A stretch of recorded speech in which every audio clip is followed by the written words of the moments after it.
बिस्मिल्लाहिर्रहमानिर्रहीम। अस्सलाम वालेकुम स्टूडेंट, आज हम फर्स्ट ईयर फिजिक्स का एक इम्पोर्टेंट टॉपिक को डिस्कस करेंगे और हमारे टॉपिक का नाम है rectangular components of a vector.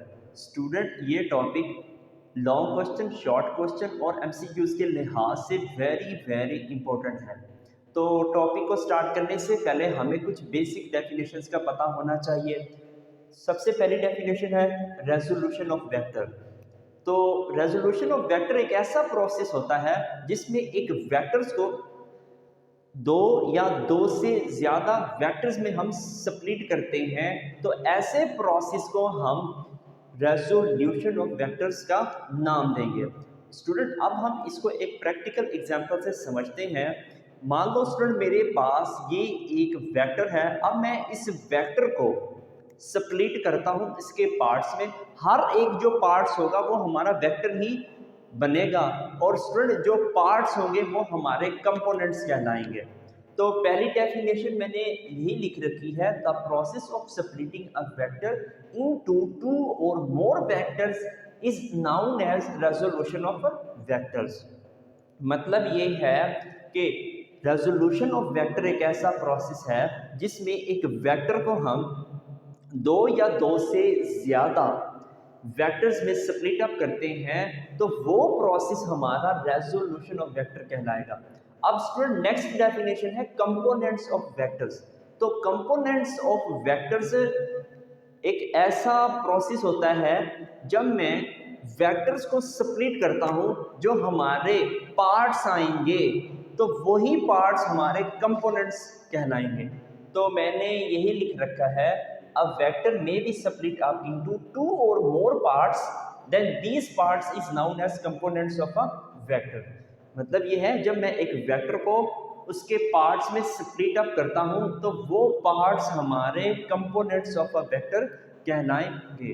अब हम इंपॉर्टेंट एमसीक्यूज को डिस्कस करते हैं। नोट। तो नोट से पहले स्टूडेंट, मैं आपको एक इंपॉर्टेंट बात मैंने पिछले लेक्चर में बताई थी, वो ये थी कि वेक्टर एडिशन में हम दो या दो से ज़्यादा वेक्टर्स को ऐड अप करके एक रिजल्टेंट वेक्टर लेते हैं। लेकिन रेजोल्यूशन ऑफ वेक्टर्स के केस में वेक्टर्स को हम स्प्लिट अप करते हैं। तो ये दोनों केस एक दूसरे के मुखालिफ कहलाएंगे। वेक्टर एडिशंस के अंदर क्या होता है, एक वेक्टर मिलता है, लेकिन रेजोल्यूशन के केस में हम वेक्टर्स को स्प्लिट अप कर रहे हैं। तो ये एक दूसरे के रिवर्स प्रोसेस कहलाएंगे। तो मैंने नोट में यही लिख रखा है, reverse process of vector addition is known as resolution of a vector. Student, अब इन दोनों डेफिनेशंस को हम इस एग्जांपल की मदद से समझते हैं। तो ये मेरे पास एक टॉय कार है। इस टॉय कार पे एक फोर्स लग रही है कुछ इस तरह से। अब मैं आपसे क्वेश्चन करता हूं, क्या यही फोर्स इस टॉय कार को आगे मूव करवाने में मदद देगी? तो इसका आंसर है नहीं। सबसे पहले इस फोर्स के मैं कंपोनेंट ड्रा करूंगा। तो अलोंग एक्स एक्सिस कंपोनेंट आएगा, तो ये हमारा एफ ऑफ एक्स आ जाएगा। अब अलोंग वाई एक्सिस में कंपोनेंट ड्रा करूंगा, ये एफ वाई कंपोनेंट आ जाएगा। तो स्टूडेंट, ये हमारे कंपोनेंट्स ऑफ वेक्टर कहलाएंगे। अब ये जो कार है ये इस डायरेक्शन में मूव करेगी। इसका मतलब ये है, जो मैक्सिमम मतलब फोर्स लगेगी वो अलोंग एक्स एक्सिस पे लगेगी। मतलब फोर्स का अलोंग एक्स एक्सिस पे जो कंपोनेंट होगा वो इस टॉय कार को आगे मूव करवाने में मदद देगा। स्टूडेंट, आई होप ये एग्जांपल आपको समझ आ गई ही होगी। अब नेक्स्ट डेफिनेशन है rectangular components of a vector. Student, मेरे पास एक रेक्टेंगुलर कोऑर्डिनेट सिस्टम है और उस रेक्टेंगुलर कोऑर्डिनेट सिस्टम में थीटा एंगल पर हमने एक वेक्टर ले रखा है।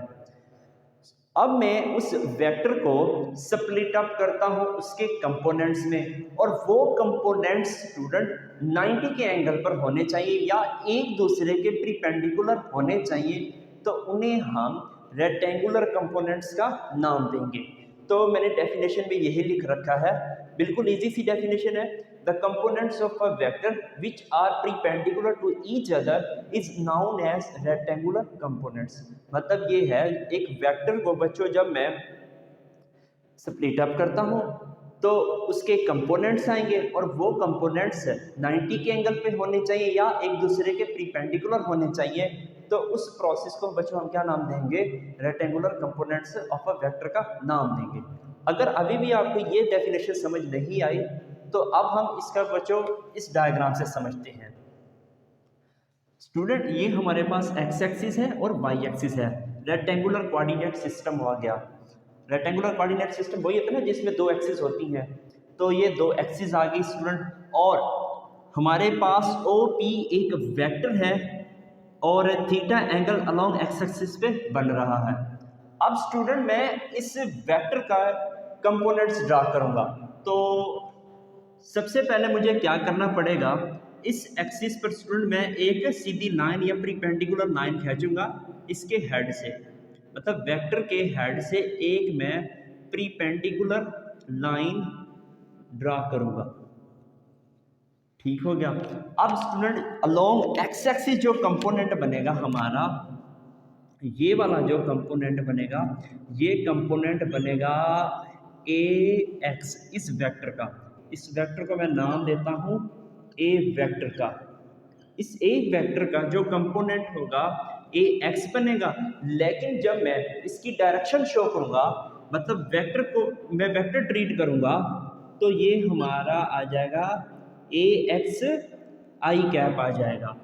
तो स्टूडेंट फिर मैं वाई कंपोनेंट ड्रा करूंगा, तो इस हेड से अब मैं परपेंडिकुलर लाइन ड्रा करता हूं। तो मैंने परपेंडिकुलर लाइन ड्रा कर दी। अब इस वाई एक्सिस के अलोंग जो हमारा कंपोनेंट बनेगा वो बनेगा इस वेक्टर का, वो बनेगा ए वाई। अगर मैं वेक्टर की फॉर्म में इसको ड्रा करूंगा तो साथ में क्या आएगा? जे कैप। स्टूडेंट दोबारा सुन ले, अगर मैं एक्स एक्सिस के अलोंग अगर मैं वेक्टर लेता हूं, इस वेक्टर का कंपोनेंट ड्रा करूंगा तो ए एक्स आई कैप आएगा, एक्स एक्सिस के अलोंग होगा वो। और वाई एक्सिस के अलोंग जो हमारा कंपोनेंट बनेगा ए वाई जे कैप बनेगा।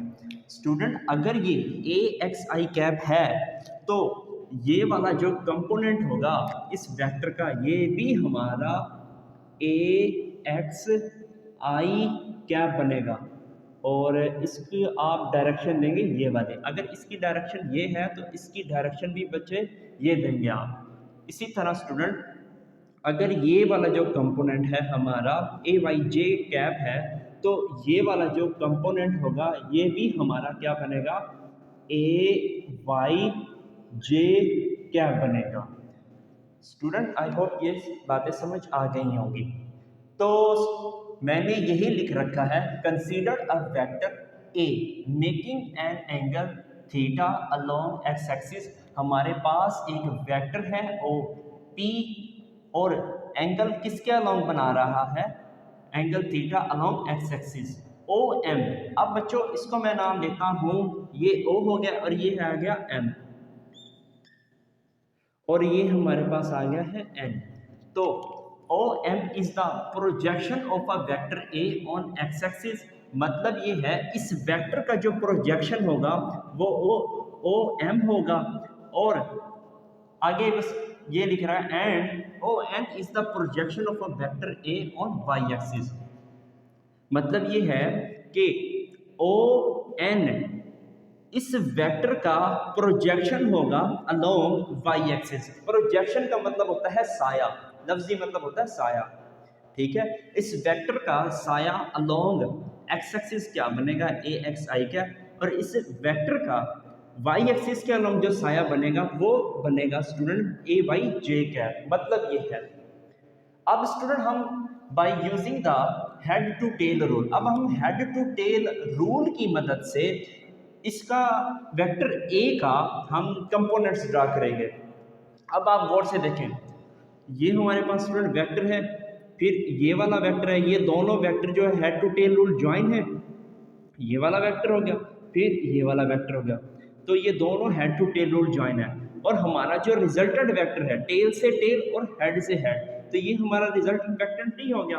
तो हेड टू टेल रूल यही होता है ना। सबसे पहले मैं रिजल्टेंट वेक्टर लिखूंगा O P which is equal to O M और प्लस स्टूडेंट क्या होगा एम पी, ठीक है। अब ओ पी हमारे पास किसके बराबर है, वेक्टर ए के बराबर है, is equal to O M किसके बराबर है, ए एक्स आई कैप के बराबर हो गया, ए एक्स आई कैप, फिर प्लस एम पी किसके बराबर हो गया student, A Y J cap के हो गया, ए वाई जे कैप। तो ये हमारा इस वेक्टर के कंपोनेंट्स हमने ड्रा कर दिए। तो ए is equal to A X I cap plus A Y J cap. अब स्टूडेंट हम एक्स एक्सिस के इस वेक्टर के एक्स एक्सिस के कंपोनेंट निकालेंगे, अलोंग वाई एक्सिस के कंपोनेंट निकालेंगे, तो वो कुछ इस तरह से निकालेंगे। तो एक और मैंने डेफिनेशन लिख रखी है, वो ये है the components of a vector A X I and A Y J which are perpendicular to each other is known as rectangular components. मतलब ये है, ये हमारे पास अलोंग एक्स एक्सिस है और ये अलोंग वाई एक्सिस कंपोनेंट हो गया। अब यहाँ पे आप देख सकते हैं दोनों के बिटवीन में एंगल 90 का है, या ये कहते हैं ये दोनों एक दूसरे के परपेंडिकुलर हैं। ए एक्स आई कैप और ए वाई जे कैप दोनों वेक्टर्स एक दूसरे के परपेंडिकुलर हैं। और इसी तरह आप यहाँ पे भी देख सकते हैं, अगर ये ए एक्स आई कैप है और ये ए वाई जे कैप है, तो इन दोनों के बिटवीन में भी एंगल 90 का है। तो इसे हम क्या कहेंगे, रेक्टेंगुलर कंपोनेंट्स का नाम देंगे। अब सबसे पहले हम x components of a vector ए, अब हम एक्स कंपोनेंट निकालते हैं वेक्टर ए का। तो स्टूडेंट आप यहाँ गौर से देखें, यहाँ पे हमें एक राइट एंगल ट्राइंगल मिल रही है। कौन सी ट्राइंगल मिल रही है, राइट एंगल ट्राइंगल। और ट्राइंगल हमारी कौन सी होगी, ओ पी एम। तो in right angle triangle, in right angle triangle O P and M. अब हमने स्टूडेंट ट्रिग्नोमेट्री की, अगर एक्स कंपोनेंट फाइंड आउट कर रहे हैं तो हमें ट्रिग्नोमेट्री की कॉज रेशो लगानी पड़ेगी। तो कॉस फंक्शन लगाना पड़ेगा। तो कॉस फंक्शन किसके बराबर होता है, cos theta is equal to base divided by बच्चों हाइपोटेनियस। तो बेस हमारे पास इस ट्राइंगल की ये वाली बेस बनेगी, ओ एम हमारे पास बेस है, O M divided by hypotenuse. Hypotenuse हमारे पास किसके बराबर है, ओ पी। तो ओ पी, अब वैल्यूज को पुट करते हैं, ओ एम, ओ से एम तक ये किसके बराबर है, ए एक्स। अब आपने ध्यान करना है, अब आपने यहाँ पे जस्ट मैग्नीट्यूड लेनी है। जस्ट क्या लेनी है, मैग्नीट्यूड लेनी है, ये यूनिट वेक्टर नहीं लेना, ठीक है, मैग्नीट्यूड लेनी है, वेक्टर नहीं लेना। अब ओ पी वेक्टर है, हमने वेक्टर नहीं लेना बल्कि इसकी मैग्नीट्यूड लेनी है, तो ये आ जाएगा स्टूडेंट ए। अब हम क्या करते हैं, इसको अलग कर लेते हैं, cos theta which is equal to A X divided by A, ये बनेगा ना, ये इसके बराबर हो जाएगा। अब मैं इस ए को दूसरी तरफ लेके जाऊंगा तो क्या बनेगा, A X which is equal to A cos theta. तो ये आ गया है हमारा A X component vector A का। तो अब आप इसको कर दोगे ब्रैकेट में। नेक्स्ट है student Y components of vector A. यहाँ पे बी नहीं आएगा, यहाँ पे ए आएगा। सॉरी स्टूडेंट, यहाँ पे आप करेक्ट कर ले, मिस्टेक है ये, वेक्टर ए। अब हम वेक्टर ए का वाई कंपोनेंट्स कैलकुलेट करेंगे। तो वेक्टर ए का वाई कंपोनेंट्स को कैलकुलेट करने के लिए मुझे ट्रिग्नोमेट्री का फंक्शन साइन यूज करना पड़ेगा। तो साइन फंक्शन हम यूज करते हैं इन ट्राइंगल ओ, वही ट्राइंगल लेनी है हमने, ओ पी एंड एम, तो ओ पी एंड एम। अब हमने साइन फंक्शन यूज करना है, साइन थीटा। तो साइन थीटा हमारे पास होता है प्रीपेंडिकुलर। प्रीपेंडिकुलर क्या है स्टूडेंट? प्रीपेंडिकुलर, इसका फार्मूला लिख देता हूं पहले, प्रीपेंडिकुलर बटा हाइपोटेनियस, हाइपोटेनियस आएगा, ठीक है। अब स्टूडेंट इसको मैं सॉल्व करता हूँ। प्रीपेंडिकुलर क्या है? अब स्टूडेंट एक बात याद रखिएगा, बच्चे कहते हैं जो वर्टिकल लाइन होती है वो हमारी प्रीपेंडिकुलर लाइन होती है। तो स्टूडेंट ये कंसेप्ट ट्राइंगल के केस के अंदर गलत है। आपने हमेशा एक बात याद रखनी है, थीटे के बिल्कुल सामने वाला जो हमारी साइड होगी वो प्रीपेंडिकुलर कहलाएगी इन ट्राइंगल। दोबारा सुने कि थीटे के बिल्कुल सामने वाली जो साइड होगी तो वो हमारी प्रीपेंडिकुलर कहलाएगी, और थीटे के एडजेसेंट जो साइड होगी वो हमारी बेस कहलाएगी, और 90 के बिल्कुल सामने वाला जो साइड कहलाएगी उसको हम हाइपोटेनियस कहेंगे। स्टूडेंट दोबारा सुनने एक दफ़ा फिर, मैंने ये कहा है थीटे के बिल्कुल सामने वाले जो साइड होगी वो हमारी प्रीपेंडिकुलर कहलाएगी, और 90 के बिल्कुल सामने वाली जो साइड होगी वो हमारी हाइपोटेनियस कहलाएगी। और मैंने क्या कहा था? और मैंने ये कहा था स्टूडेंट, ये इसका हो गया और ये इसका हो गया, और थीटे के बिल्कुल एडजेसेंट वाली जो साइड होगी वो हमारी बेस कहलाएगी ट्राइंगल के केस में। आई होप स्टूडेंट ये बातें समझ आ गई होंगी। अब हम इसको सॉल्व करते हैं। Sine theta is equal to perpendicular divided by hypotenuse. अब प्रीपेंडिकुलर हमारी क्या बनेगी? पी एम, तो P M divided by hypotenuse क्या बनेगी? शाबाश, हाइपोटेनियस ओ पी बनेगी, ओ पी। तो ये किसके बराबर होगा? P M. पी एम किसके बराबर है? शाबाश, देखो इधर से पी एम ए वाई। अब हमने मैग्नीट्यूड लेनी है, डायरेक्शन इग्नोर करनी है, तो जे नहीं आएगा, जस्ट हम मैग्नीट्यूड लेंगे। तो ए वाई डिवाइडेड बाय स्टूडेंट, फिर ओ पी किसके बराबर है? वेक्टर ए है, हमने वेक्टर ए की जस्ट मैग्नीट्यूड लेनी है। ये जो वेक्टर का सिंबल है ये खत्म हो जाएगा, ये आ जाएगा ए। अब मैं इसको इस तरह से भी लिख सकता हूं, sine theta which is equal to A Y divided bye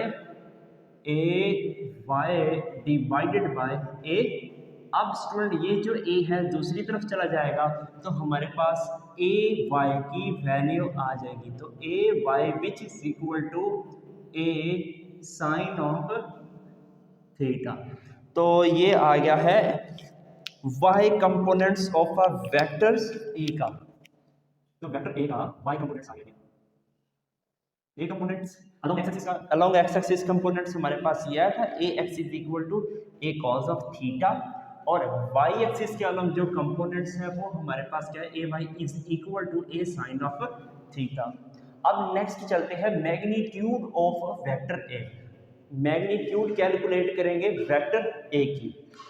तो वेक्टर ए की मैग्नीट्यूड कैलकुलेट करने के लिए हमें यही ट्राइंगल सॉल्व करनी पड़ेगी, यही ट्राइंगल स्टूडेंट। और सबसे पहले हम पाइथागोरस थ्योरम लगाते हैं। तो लिखो गया bye using the Pythagoras theorem, by using Pythagorean theorem.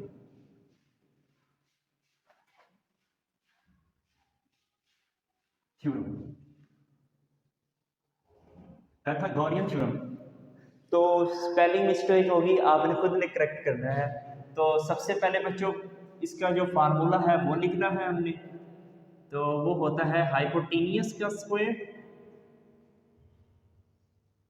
Hypotenuse का square which is equal to perpendicular का स्क्वायर प्लस स्टूडेंट होता है बेस, तो बेस का क्या आ जाएगा? स्क्वायर। अब इस ट्राइंगल में आपने गौर से देखना है, तो मैं triangle O P and M. अब हाइपोटेनियस कौन सी साइड है? ओ पी, तो ओ पी का स्क्वायर आ जाएगा, ओ पी का square which is equal to perpendicular क्या है स्टूडेंट, पी एम, तो पी एम लिखोगे पी एम होल का स्क्वेयर प्लस स्टूडेंट बेस कौन सी है, एडजेसेंट थीटा के एडजेसेंट साइड, तो ओ एम आ जाएगी, तो ओ एम का क्या आ जाएगा स्केयर। अब हमने जस्ट वैल्यूज को पुट करना है, ओ पी, तो ओ पी की जस्ट हमने मैग्नीट्यूड लेनी है, तो मैं मैग्नीट्यूड लेऊंगा तो मेरे पास वेक्टर ए बनेगा और उसका क्या आ जाएगा स्केयर आ जाएगा। अब पी एम, अब पी एम कौन सी है, पी एम ए वाई, हमने यूनिट नहीं लेना है तो जस्ट क्या आएगा ए वाई आएगा, ए वाई उसका होल का स्क्वायर, फिर प्लस बच्चों क्या आएगा ओ एम हमारे पास ए एक्स के बराबर है, तो ए एक्स होल का क्या आ जाएगा स्क्वायर। अब बच्चों मैं टेकिंग स्क्वायर रूट लेता हूँ तो मेरे पास क्या बनेगा, A x is equal to, चलो ले लेता हूँ मैं इधर ही taking square root on both side, तो ए वाई होल का square plus A X whole का स्क्वायर और अंडर रूट ले लिया मैंने दोनों तरफ। अब ये इससे कैंसिल, तो जो हमारा फाइनल रिजल्ट बनेगा वो क्या बनेगा, A is equal to A Y whole का स्क्वायर प्लस बच्चों ए एक्स होल का स्क्वायर। तो ये हमारा फाइनल रिजल्ट आ गया है। और सर जी आप एक चीज़ और भूल गए हैं, वो है अंडर रूट, तो ये आपने बच्चों नहीं भूलना, अंडर रूट आपने नहीं भूलना। अब इसको सर जी कर दे डबल।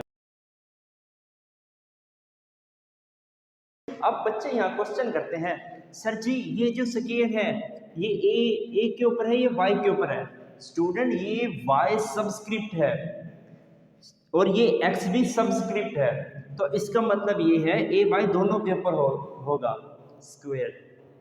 दोबारा सुन ले बच्चे, ये क्वेश्चन करते हैं सर जी ये वाई के ऊपर स्क्वायर है या एक्स के ए के ऊपर स्क्वायर है, तो स्टूडेंट ये दोनों के ऊपर स्क्वायर है, तो ये जस्ट इसकी सबस्क्रिप्ट है, अलोंग एक्स एक्सिस है। ये मतलब ये है कि वेक्टर ए का जो कंपोनेंट है वो अलोंग वाई एक्सिस है और वेक्टर ए का जो कंपोनेंट है वो अलोंग एक्स एक्सिस है। तो इसको थोड़ा सा और मॉडिफाई करता हूं मैं, तो ये वाली टर्म इधर, ये वाली टर्म इधर, तो ए is equal to under root a x का स्क्वायर प्लस आ जाएगा ए वाई का स्क्वायर, जो बुक के अकॉर्डिंग है। तो बुक के अकॉर्डिंग स्टूडेंट ये आ गया फार्मूला मैग्नीट्यूड का वेक्टर ए की। अब है नेक्स्ट हम करेंगे वेक्टर ए की डायरेक्शंस को फाइंड आउट करेंगे, तो इसके लिए हम ट्रिग्नोमेट्री की रेशियो यूज करेंगे। वो ट्रिग्नोमेट्री की रेशियो है स्टूडेंट टेन थीटा। तो टेन थीटा किसके बराबर होता है, तो टेन थीटा वो होती है परपेंडिकुलर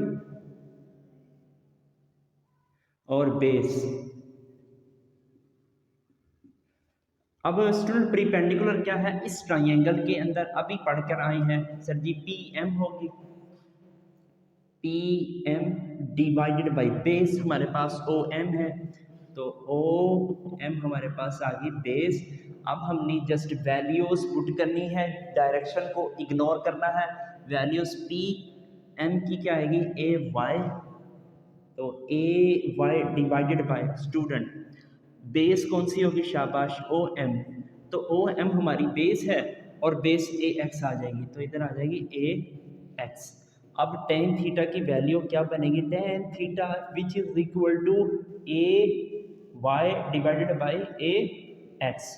अब मैंने बच्चों थीटे की वैल्यूज निकालनी है या डायरेक्शन की वैल्यू निकालनी है, तो थीटा इज इक्वल टू क्या बनेगा, दूसरी तरफ टेन चला जाएगा तो टेन इनवर्स बन जाएगा, तो tan inverse into A Y divided by A X. तो ये आ गई है डायरेक्शंस की वैल्यू, या फार्मूला कह दें सर जी, ये तो फार्मूला है स्टूडेंट, ये फार्मूला ही है, theta is equal to tan inverse A Y divided by A. Student अब हम एक और इम्पोर्टेंट बात सीखते हैं, वो ये है कि एक फार्मूला डिस्कस करता हूँ, चलो आपकी थोड़ी इंफॉर्मेशन में इजाफा हो जाएगा। Sine theta, cos theta and tan theta.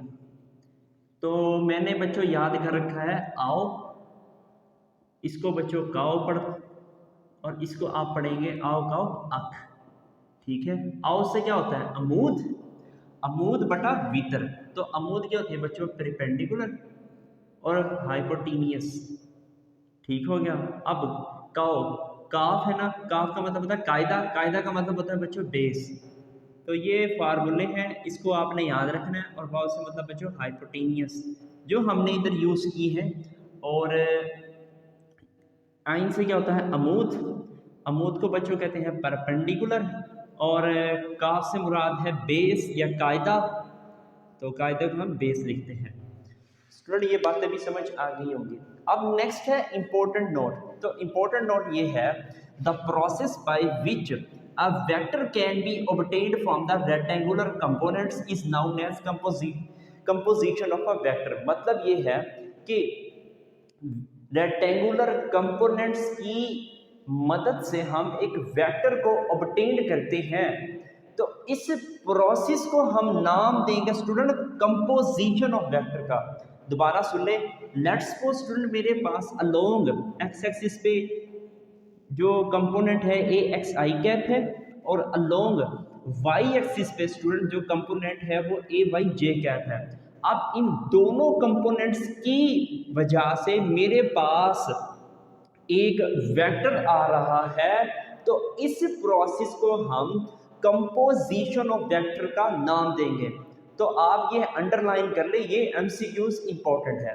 दोबारा सुने, the process by which vector can be obtained from the rectangular components is known as composition of vector. मतलब ये है कि रेक्टेंगुलर कंपोनेंट्स की मदद से हमें एक वेक्टर मिलता है।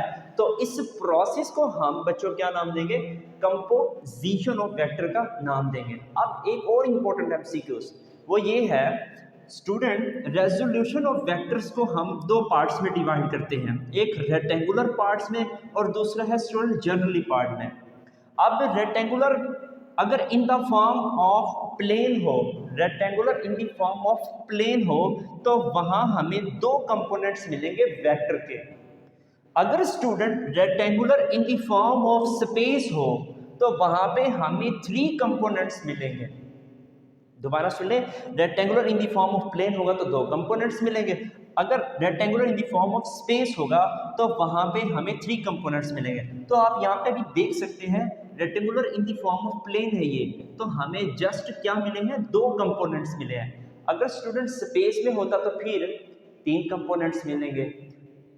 तो स्टूडेंट जनरली जो होता है, जनरली तो इनफाइनाइट वेक्टर्स मिलेंगे, और इनफाइनाइट वेक्टर से स्टूडेंट हमें वहां पे इनफाइनाइट कंपोनेंट्स मिलेंगे। आई होप स्टूडेंट यहाँ तक बातें आपको समझ आ गई होंगी। अब आप इसका स्क्रीनशॉट ले लें, फिर आकर हम एक या दो इंपॉर्टेंट एमसीक्यूज को समझेंगे।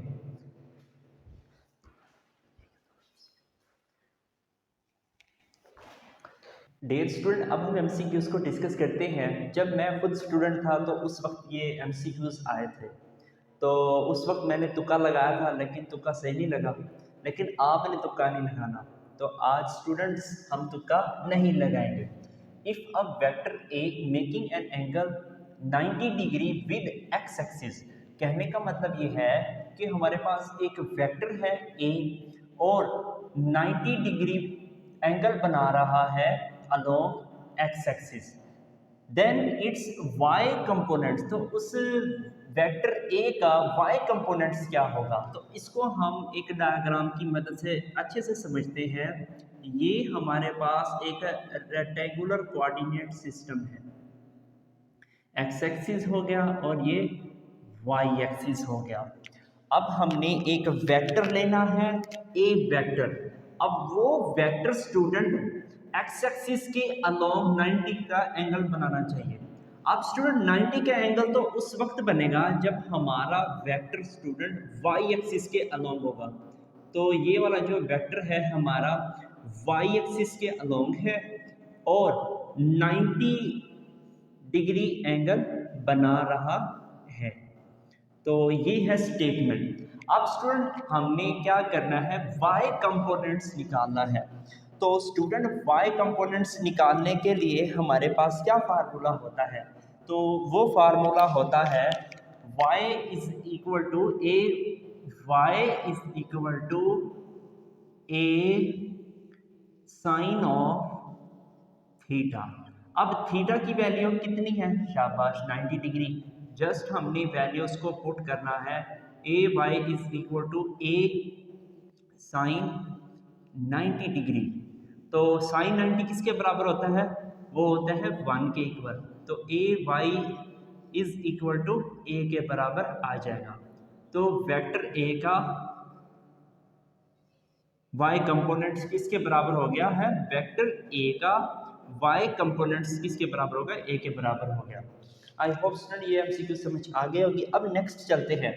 If a vector a making an angle theta with y axis, मतलब ये है कहने का हमारे पास एक वेक्टर a है और थीटा एंगल बना रहा है y एक्सिस पे, देन उसका x कंपोनेंट हमने फाइंड आउट करना है।